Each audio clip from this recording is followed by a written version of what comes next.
So if slope is how steep a line is, so in y equals mx plus b, slope is the m, and m tells you how steep the line is.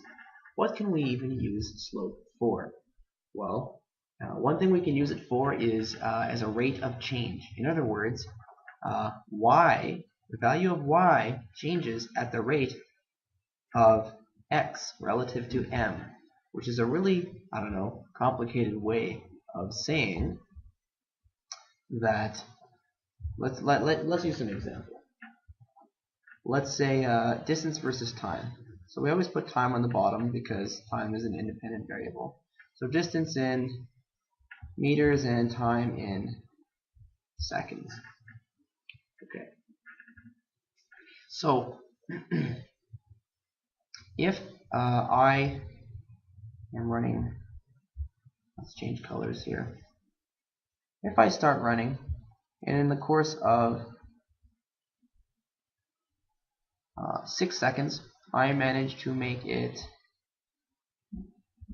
20 meters. How fast am I going? Well, you may have calculated this before, but we can actually use slope to calculate it as well. So let's calculate the slope of this line. We know that slope, or m,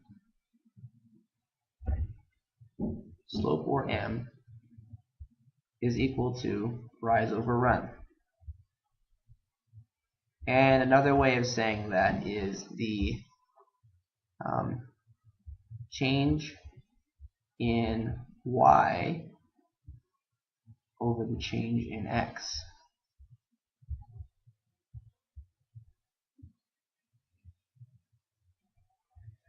So we can see here from 0, 0, because I'm starting at 0 time and 0 meters, change from that point to 6 seconds, y has changed 20. I've gone 20 meters.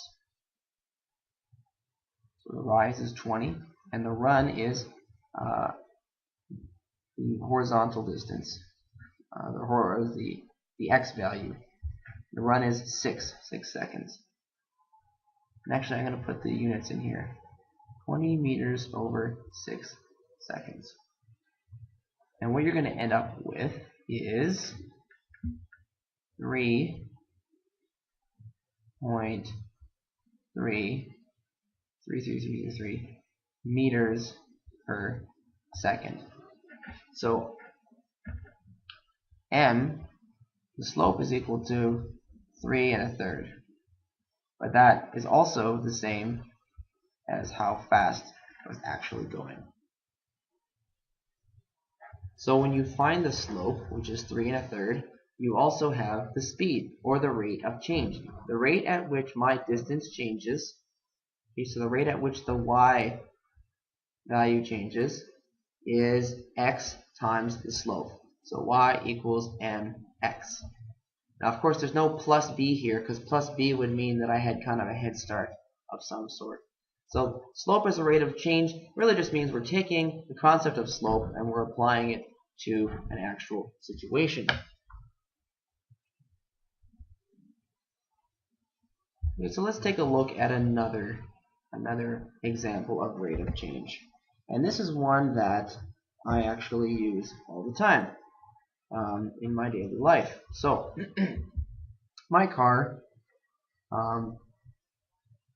I like to think that my car gets pretty good fuel mileage, but just to be sure, I can graph the distance that I go versus the amount of gas in my tank, and we'll put that in liters.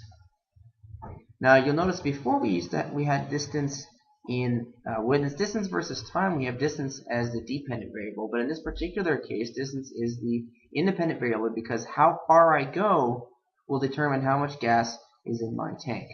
So in this case, distance is the independent variable. Well, typically I can go about 500 or more kilometers on a tank of gas. And my tank is round about 50 liters.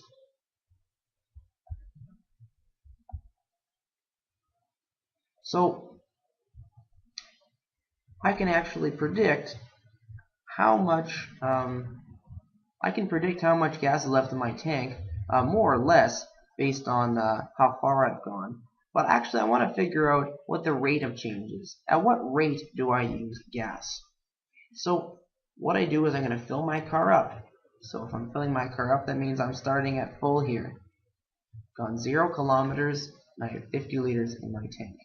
If I'm doing a lot of city driving, and perhaps I'm consuming more gas than normal, maybe I'll only get to about 400 kilometers when the tank runs dry. Let's assume that I never remember to go to get gas. I always run it until I run out, which would be ridiculous, but we'll just pretend for the sake of example here. So if we use slope to figure this out, we're going to end up determining my rate of consumption. So slope is rise over run. Now the rise here is actually, the change in y is actually negative 50. We're going from 50 to 0 over here, right? So the change in y is negative 50. And the run, we go from 0 to 400 kilometers. So I have gone positive 400 kilometers. I can't go negative 400 kilometers. So that's going to work out to negative 0.125. So what does that mean, negative 0.125? Negative 0.125 what? Well, if we think about it, if I include my units in this equation,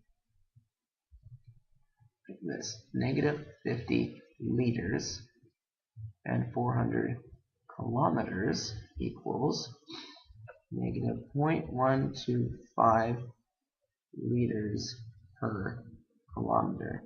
What that means is that my tank loses, because it's negative, my tank loses 0.125 liters for each kilometer I drive. So I figured out my mileage there. I'm using 0.125 liters per kilometer. Some people talk about per 100 kilometers, so I might say 12.5 liters per 100 kilometers. But that's just another way of using slope to determine a rate of change. The key thing to remember when we're talking about slope as a rate of change is, yes, when you determine the slope, right, the slope here is negative 0.125, you figured out the rate, but you have to have a unit for the rate of change. Now I'm comparing kilometers and liters, and so my rate of change, my m, is going to be a different unit. And so if I put my units into the equation, I get liters over kilometers, or liters per kilometer. So my unit for my rate of change is liters per kilometer. So I could also say my rate of gas consumption is 0.125 liters per kilometer. That's my unit, liters over kilometer. And that's it.